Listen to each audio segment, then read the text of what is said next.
So today, Kelsi, you're going to talk with us about how relationships in the workplace can make or break employee recruitment and expand opportunities and even retention of employees that we currently have. So welcome. Thanks so much, Rose. We're pleased to have you here. Thanks. I'm privileged to be here learning with all of you tonight and speaking with all of you here on the traditional lands of the Lakota people. So, I feel like I get to pull little bits and pieces of Christine and Crystal and Chris's talks and pull it all together through my therapist lens to really focus on what managers and leaders in the workplace can do to build relationships towards happy, healthy employees that want to stick around, right? Retention. Right. So as a professional counselor, I work a lot with relationships. And as executive director of a nonprofit agency that provides an employee and family assistance program to local organizations, I work a lot with organizational wellness. So I wanted to dive into relationships a little more because it strikes me that so many of you in your industry are probably up against all kinds of factors and variables that feel really outside of your control to manage, and you're just kind of doing your best to deal with it. And I really want to send a message that empowers people to think about what they can do, what they can control within their organization or their small business to have a really big impact on healthy culture, healthy employees, and retention. Achieve Center for Leadership, who I love, out of Winnipeg, put it really well in their book. I recommend it. It's called The Culture Question: How to Create Workplaces Where People Like to Work. And they talk about how healthy, happy employees create a healthy, happy workplace culture, which is the only way to really have a sustainable and durable company, which a lot of people have been experiencing through the pandemic, is how do we really sustain and be durable despite whatever factors come our way. So, relationships matter. At my office, people seek counseling mostly for personal reasons, less so for work-related reasons, although every personal reason or personal issue impacts work. Right. So can you guess what the number one presenting issue we see? We hold over 2,000 professional counseling sessions in a year. The number one issue that people come to counseling for, can you guess, Rose? And I'm going to let you know it's more than double the second most prominent issue. Like in the workplace, why people are coming? No, just in general. Anything why they come. And again, it's personal reasons more so than... They don't have control over their life? Good guess. Anyone else want to hazard a guess? Their partner works too much. She said their partner works too much. They come for issues around their adult intimate relationships. Marriage counseling, couples counseling, Okay. Yep. Relationship issues on their own, separation and divorce counseling. So, relationships. Second thing we see the most, anxiety. That's more of a relationship with yourself. But all the next down the line are relationships. Family relationships, parenting, that's a relationship, and grief, loss of a relationship. Right? And interestingly, when people do get to the point regarding a workplace issue that they seek professional therapy, 95% of the time, guess what it's about? Yeah, our relationship within the workplace. Workplace relationships with a manager or a coworker or both. So relationships matter. If you think about, I should have brought my water up. If you think about newborn babies, what's the first thing a newborn wants? Some of you have, well, we've all been born, but some of you maybe been privileged enough to be witness to a birth. What does a baby want instantly? Thank you, Christine. Mom, right? They want mom because mom signifies, if we look at Crystal's Maslow's hierarchy of needs, survival, but then also safety, comfort, security, soothing. What do kids want when they go to school? If you ask any child what's most important to them at school, The teacher. nice teacher, friends in my class, right? That's all that matters. What do teenagers want in high school? Friends. We've all been there. We want to fit in with our peer group. We want to have a sense of belonging. We want to have friends, dating, relationships. So what makes us think it would be any different when we get to work? Yeah, super interesting. It's really what matters the most. But managers, employers, and bosses get a little bit wrapped up in other things when they're trying to create a successful company, and we can miss that piece. I really Yeah, need go to. ahead.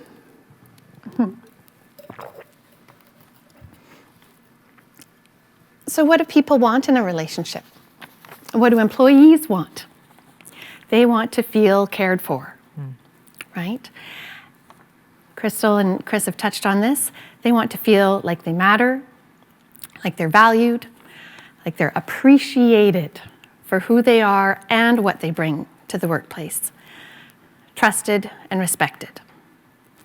It's a solid list. And what's interesting is that when an employer or a manager can care about people for who they are and the work they do, that care is reciprocated in that the employees tend to pay it forward and put extra care into their work, their clients, their customers, what they do. And it's interesting, Kelsi, because those things don't cost money. Trusting, showing respect, appreciating are free, right? Absolutely.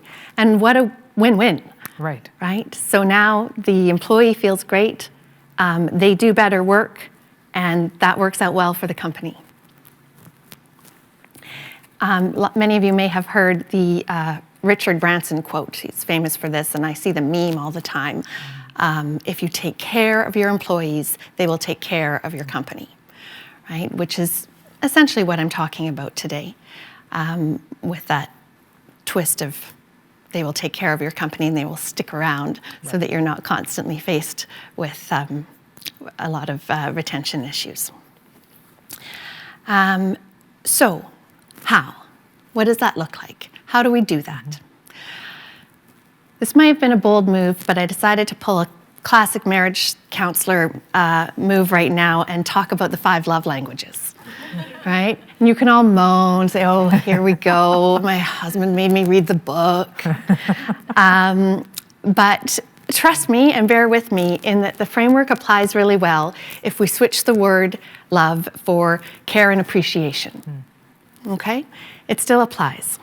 So 5 love languages are acts of service, words of affirmation, quality time, gifts, and touch. We're going to go ahead and scrap touch right away. We're just going to take that one right out, and we're going to focus on the other 4 and how they apply in the workplace relationship. So, and I thought those 4, created a nice 4 categories for employers and leaders to compartmentalize or categorize different ways that they can show care and appreciation for their staff. So I thought it worked really well. So words of affirmation. Well, that can be a lot of praise and, positive feedback that you give to your staff and telling them what a great job they're doing, what you appreciate about their work ethic, but also checking in and showing interest and curiosity. So, oh, Rose, I haven't followed up with you since your mom took that fall a couple weeks ago. How's she doing? Right? Or, how's little Joey adjusting to kindergarten? Right? Check in and ask questions because that shows that you care and that you're interested and that person matters.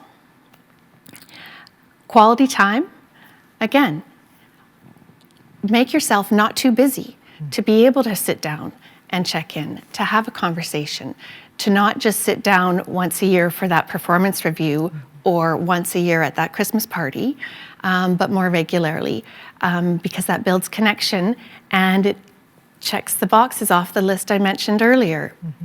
Trust, respect, appreciation, valued. But in addition to those individual check-ins, that open door, environment and culture of coming in and making time for each other, also making sure that you're creating opportunities for gatherings and social time. Gifts was the third category, language, right? Language that we show care and appreciation. So you can get creative with gifts, right? Gifts don't have to be big, like a Christmas bonus or some fancy swag. Gifts can be small.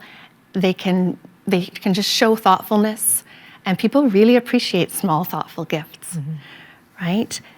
Try to think outside the box while inside the budget, right? Christine at Stonehouse Teas told me that her staff get to have a free beverage on their shift, right? She gets to check the gifts box right there, right, on one of the ways that she, shows care and appreciation to her staff. I'd love a free latte every day. So then acts of service. So this is the big one, where managers and employers have a real opportunity to act in a way that shows that the health and wellness and happiness of their employees is important to them, right? That they value it and it's meaningful. I've had many clients in my office over the years who will say, well, he tells me he loves me, but I don't feel loved. It's different, right? So words can really fall short and be quite empty if we're not following it up with the action, right? The follow through. So we don't want to just say nice things. We want people to feel appreciated and cared for, right? So that's the action. So I'm going to run through a little bit of a bullet list that I came up with around, okay, what do I do? What does that look like? What are the actions? Yes, of course, providing an effective employee and family assistance program is integral. Know that not all EAPs are made alike, and I'm happy to talk to anyone about that as a follow-up or on a different day or in an email or a phone call or a coffee at Stonehouse. I'm more of a coffee than a tea person, admittedly. They make a killer Americano. So that's an essential component, knowing that whatever's going to come up in your employee's life or their spouse's life or their dependent kids, you know that you've got them covered and that they are eligible and they can access professional counseling for any personal issue when life happens. Right? It's an important one. Moving on, again, our previous presenters have talked about this, but the next thing I wrote was flexibility. Flexibility where possible. It might look like working from home. It might look like different ways to support childcare needs. It might look like supporting health and wellness appointments. It's different for everybody, but being open to the conversation and, as Chris mentioned, making sure that those flexible policies are for all staff. Supporting family time. So recognizing that it's really different for parents when kids are not in school. So pay attention to when it's spring break, pay attention to Christmas holidays and summer, and make sure that we're working with that to show that, yeah, we get it, that's hard. You're up against childcare. You want to have more quality time with your kids. Noticing, right? Paying attention. Providing inclusive and flexible policies around health, illness, injury, and mental health, so that it can be personal or family health days, right? Nobody wants to lie to their boss and say they're sick when really their child is, and they need to stay home and care for them, right? So the policy I wrote at my agency is, we call it personal and family health days, and then underneath that it includes all kinds of different things that can fit that under that umbrella. Life, right? Yeah. It doesn't have to be really narrow because life doesn't work that way, right? All kinds of things come up, and you need a day off work. Supporting self-care in the workplace and talking about that, modeling that, talking about water and nutrition breaks, encouraging lunch walks around the block, and leading by example. It's a lot harder for an employee to get up from their desk at lunch and go for a walk when the boss is always at their desk at lunch, right?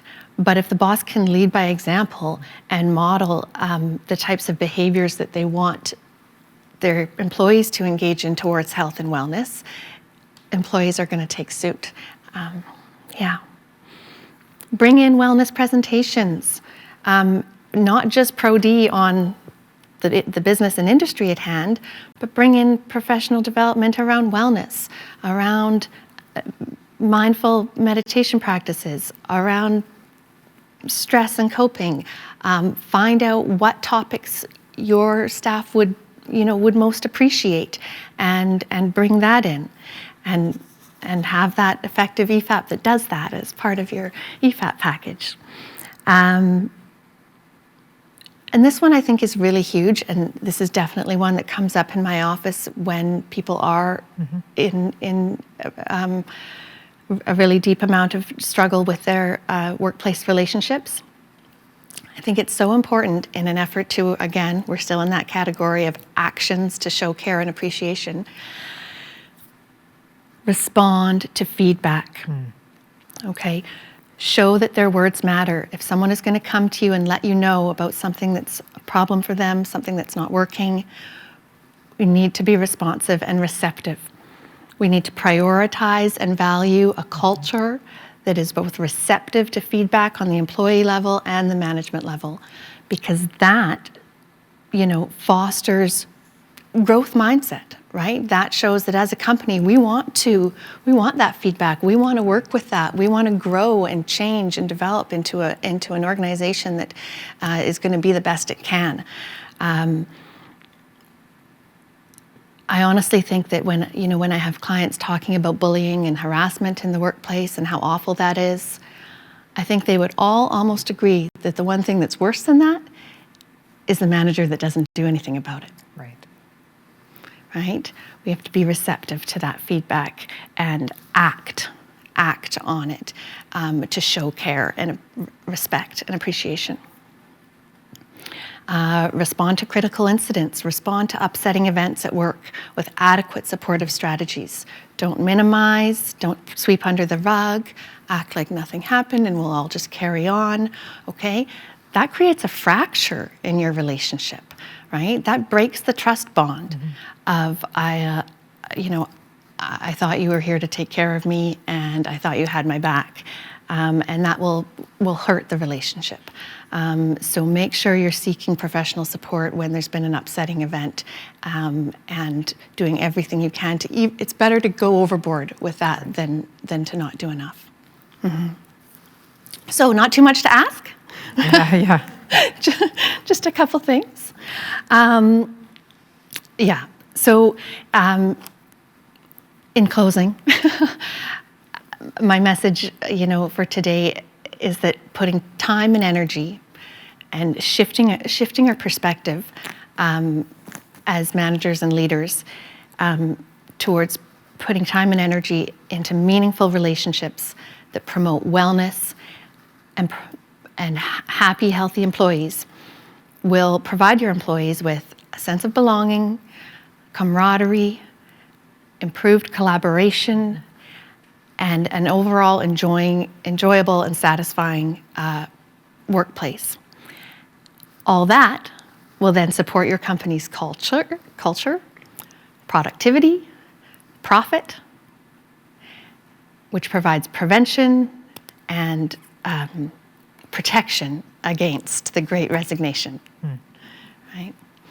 And might be a bit of a stretch, but just the way that newborn baby creates a long-term attachment bond with mom, you too can create long-term happy employees. Great. You know what? Thank you very much. And I think that was a great wrap up to our conversation this afternoon about why offering a job isn't just enough anymore.